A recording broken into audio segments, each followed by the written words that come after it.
and welcome back to another review and to another birthday request here on the channel. Today we're going to be taking a look at Rasta Mater, a request from MaterFan08. Happy birthday, MaterFan08. I hope you're having a great day, and I hope you enjoyed this review. Now, this Mater, of course, comes from Monster Truck Mater. He appears very briefly in the short when Mater is fighting the Rastakarian, of course, and the Rastakarian's dreadlocks fall off of him and onto Mater. Now, I don't have the Rastakarian.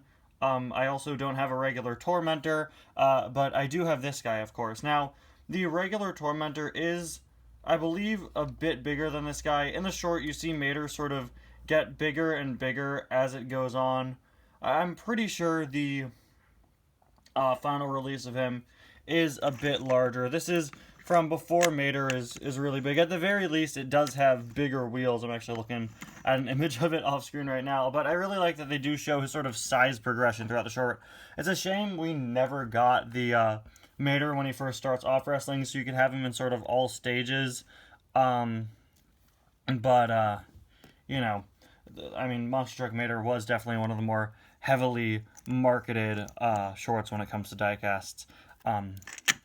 Classic Cars Toon diecast line, though, giving us Rastakarian Mater and not, what is it, Corporal Collision or Mater from the beginning of the short. That's something that's always bothered me, is just how kind of random and weird a lot of the choices were for the Cars Toon diecast line. But still, at the end of the day, this is a really fun one. Of course, Mater has his whole wrestling mask stretched over him. It took me way too long to realize that's what this is supposed to be, like a rubber luchador mask over him. And I really love the fact that it's only over the front of him. It's like a mask just stretched over his head, and then obviously not his body. We've got a pretty good expression. Looks pretty accurate to the short. He's pretty confident. We've got fairly small wheels. Again, the regular Tormentor uses much larger ones. We then have this very intricately molded dreadlock apparatus going on here with all these rubber toe hooks so we could hook onto other stuff. What do I have near me? A pity? Sure. I guess if you really wanted to try, you could definitely hook stuff onto him. Yeah, it's not going to be that stable because it is just very flexible rubber, but yeah, really well made. It's also very textured. Just a little funny visual gag.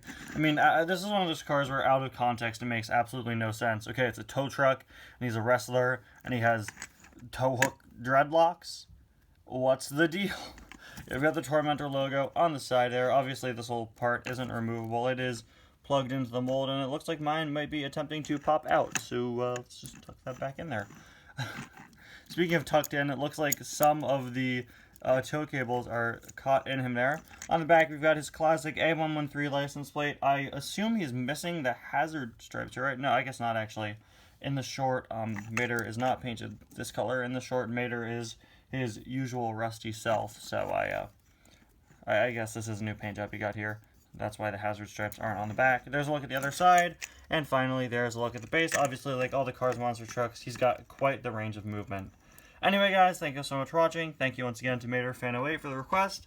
Happy birthday. I'll see you guys next time. Bye now.